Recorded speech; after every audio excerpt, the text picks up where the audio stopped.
Assalamualaikum warahmatullahi wabarakatuh. Perkenalkan saya Muhammad Muhtaliwan dari jurusan Teknik Informatika dengan NIM 60200124162. Di sini saya akan menjelaskan tentang UML atau Unified Modeling Language adalah bahasa standar yang memvisualisasikan, merancang, dan mendokumentasikan sistem berbasis objek oriented.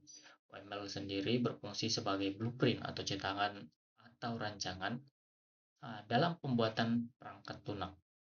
Tujuan dari WML itu yang pertama memberikan bahasa pemodelan visual standar dan ekspresif. Terus yang kedua itu ada mempermudah proses analisis dan perancangan sistem berorientasi objek.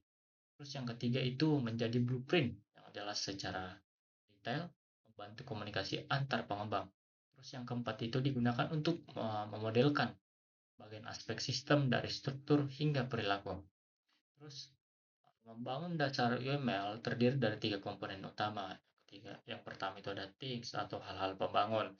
Yang kedua ada relationship atau hubungan antar elemen. Yang ketiga ada diagram. Things halaman terdiri dari empat jenis. Yang pertama itu ada structural things. Yang kedua ada behavioral things. Yang ketiga ada grouping things. Yang keempat ada unnatural things.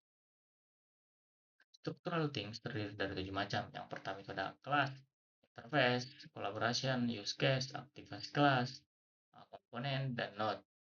Terus behavior things itu yang pertama ada interaction, yang kedua ada state machine, terus pada bagian group things itu ada dan yang terakhir itu ada additional things itu ada node atau comment. Relationship atau hubungan antara elemen atau UML ada empat tipe.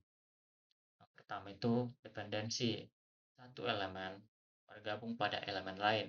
Terus asosiasian antara objek, misalnya pegawai bekerja di perusahaan. Terus yang ketiga ada generation atau hubungan pewarisan. Terus yang keempat ada relasi yang atau hubungan antar interface dan kelas yang mengimplementasikannya.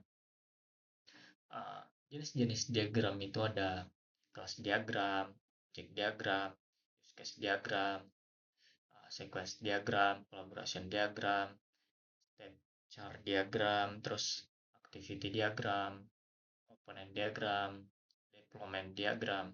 Terus ada pun langkah-langkah pembuatan UML. Yang pertama itu ada membuat functional requirement, mana deskripsi sistem yang akan dibuat dan alur kerjanya. Terus selanjutnya itu membuat use case diagram. Di sini kita menentukan aktor dan use case dari sistem. Contohnya aktor mahasiswa, administratornya itu bagian keuangan. Terus kita membuat kelas diagram. Di sini kita tentukan kelas atribut dan operasi yang akan digunakan untuk mengimplementasi program. Selanjutnya kita membuat sequence diagram, di mana kita menggambarkan interaksi objek berdasarkan skenario.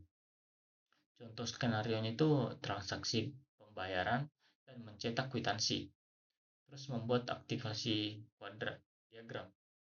Dia ini menggambarkan aliran aktivasi sistem dari awal hingga akhir, mirip dengan flowchart, tapi digunakan untuk konteks UML. Kesimpulannya, UML itu alat bantu utama yang merancang sistem pemrograman berorientasi objek yang membantu ide menjadi model visual. Dengan memahami things, relationship, diagram, Abang dapat buat rancangan sistem yang jelas, terstruktur, dan mudah dikembangkan. Sekian dari saya. Terima kasih.